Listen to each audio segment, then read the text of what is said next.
अगर आपको HPCL का selection process and exam pattern नहीं पता, फिर चाहे आप जितनी मर्जी तैयारी क्यों ना कर लो, फिर भी आप सिलेक्ट नहीं हो पाओगे, क्योंकि इसमें कुछ ऐसे पॉइंट्स हैं, इन्होंने सिलेक्शन प्रोसेस को कुछ इस तरीके से डिज़ाइन किया हुआ है कि अगर आपने एक पॉइंट भी मिस कर दिया तो आप सीधा डिसक्वालीफाई हो जाओगे। तो आज की वीडियो में पूरी बात करेंगे क्या क्या एग्ज़ाम पैटर्न रहता है एंड सिलेक्शन प्रोसेस कैसा रहता है।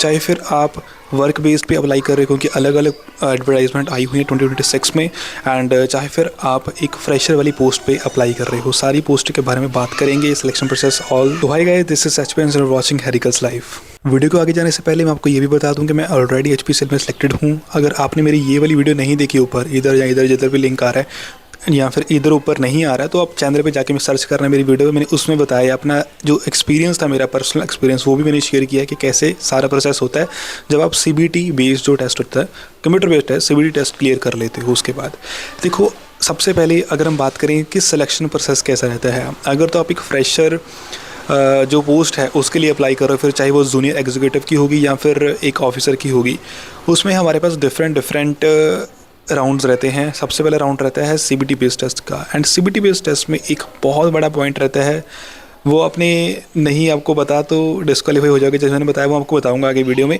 जब आप CBT बेस्ड टेस्ट क्लियर कर लेते हो, उसके बाद आपके पास जो आता है राउंड, वो आता है ग्रुप टास्क का। ग्रुप डिस्कशन नहीं होती इसमें, ग्रुप टास्क टेस्ट होता है इसमें। ग्रुप टास्क का मैंने अपनी वही वीडियो में बताया है, तो वो ज़रूर चेक करना। एंड इसमें टोटल यूजली 8 लोग बुलाते हैं, एंड 8 में से बहुत ही कम, लगभग 2-3 जने ही सिलेक्ट हो पाते हैं, तो ये बहुत बड़ा एलिमिनेशन राउंड रहता है। देन उसके बाद नेक्स्ट राउंड जो हमारे पास आता है, एंड वो साथ ही साथ एलिमिनेट भी कर देते हैं। नेक्स्ट राउंड आता है हमारे पास पर्सनल इंटरव्यू का। पर्सनल इंटरव्यू का जो राउंड रहता है वो भी एलिमिनेशन राउंड रहता है, एंड उससे ही पहले, पर्सनल इंटरव्यू के पहले डॉक्यूमेंट वेरिफिकेशन राउंड भी रहता है, एंड वो भी एलिमिनेशन राउंड रहता है। वो तो मैंने इसलिए आपको थोड़ा नहीं बताया क्योंकि वो ऑब्वियस बात है कि वो सारे एग्जाम में होता ही होता है, लेकिन जो इस एग्ज़ाम में स्पेसिफिकली जो होता है वो मैं आपको बता रहा हूँ। एंड उसके बाद नेक्स्ट आपका फिर रहता है pre employment medical examination. Yes, ये एग्जामिनेशन जो आपकी मेडिकल एग्ज़ाम होता है, ये पहले ही करवा लेते हैं, सिलेक्शन से पहले ही करवा लेते हैं। जैसे बाकी पोस्ट में तो सिलेक्शन के बाद होता है ना, लेकिन इसमें पहले हो जाता है। एंड अगर आपकी जूनियर एग्जीक्यूटिव की पोस्ट है तो उसमें क्या होगा, उसमें आपका होगा एक फिजिकल एफिशिएंसी टेस्ट। ये जो टेस्ट होता है ये भी एक एलिमिनेशन राउंड ही है, एंड इसमें अगर आप अच्छे तरीके से परफॉर्म नहीं कर पाए देन आप एलिमिनेट हो सकते हो बिल्कुल लास्ट वाले राउंड में भी। ये सारा एक सिलेक्शन प्रोसेस होता है। एंड अगर आपकी, जैसे मैंने बताया, अगर आप एक वर्क बेस पे जो पोस्ट आती है हमारे, उस पे बेस्ड पे अप्लाई कर रहे हो, देन आपको कोई भी CBT एग्ज़ाम देने की ज़रूरत नहीं है। अगर आपकी कोई एक्सपीरियंस बेस्ड पोस्ट है, उसमें पोस्ट में आपकी डायरेक्ट शॉर्ट लिस्टिंग होगी। शॉर्ट लिस्टिंग के बाद आपका फिर इंटरव्यू होगा, पर्सनल इंटरव्यू होगा, इसमें ग्रुप टास्क भी नहीं होता।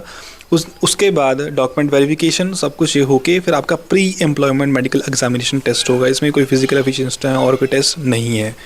तो ये होता है एक्सपीरियंस बेस्ड पोस्ट के लिए, एंड बाकी जो मैंने फ्रेशर के लिए बताया उसमें भी ये सारे हमारे पास राउंड होते हैं। एंड मैं आपको ये चीज़ भी ऐड कर दूँ यहाँ पे कि जो HPCL का प्रोसेस रहता है वो बहुत ही फास्ट रहता है।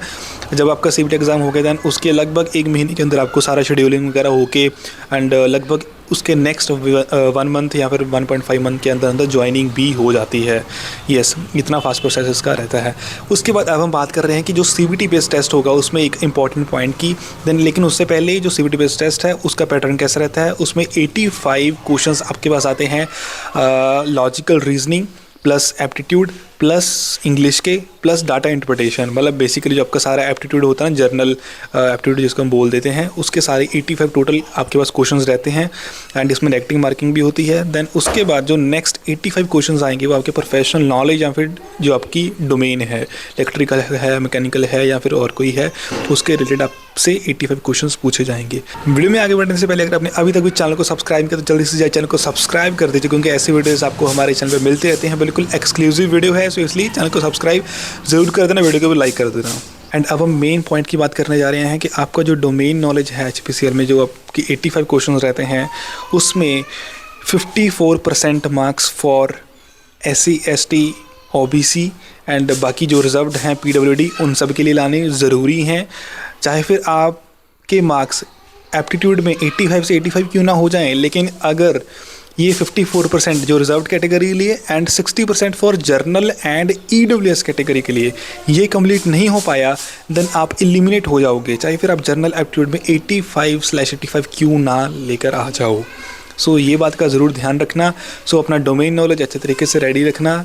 60% for journal and EWS, 54% for other reserved categories. ये सबसे मेन पॉइंट आता है। इसमें बहुत सारे जो बच्चे होते हैं वो एलिमिनेट हो जाते हैं एंड ये सारा कुछ पैटर्न रहता है आपका HPCL के CBT एग्ज़ाम के लिए। अगर आप और ज़्यादा डिटेल सिलेबस पूछना चाहते हो अपनी जो भी आपकी पोस्ट है उसके अकॉर्डिंग, चाहे वो इलेक्ट्रिकल इंजीनियरिंग का हो गया, जिस मर्जी पोस्ट का हो गया, मेरे पास सब सिलेबस पड़े हैं जो भी लेटेस्ट आएंगे, यस वो भी सारे पड़े हैं। तो वो सारे आप मुझे कमेंट बॉक्स में पूछ सकते हैं या फिर टेलीग्राम चैनल पे ज्वाइन करके अगर आपका कोई पर्सनल क्वेश्चन है वहाँ पे भी जाके पूछ सकते हैं। अगर आपने अभी तक भी चैनल को सब्सक्राइब नहीं किया, चैनल को सब्सक्राइब कर दीजिए, वीडियो को लाइक कर दीजिए एंड जो भी एस्पिरेंट्स तैयारी कर रहे हैं इस वीडियो को आगे शेयर ज़रूर करना क्योंकि उनको भी हेल्प होगी इस वीडियो से। सो अब हम मिलते किसी और नई वीडियो में। अपनी लाइफ को एक्सप्लोर करते रहिए, हर की लाइफ वीडियोज़ को देखते रहिए।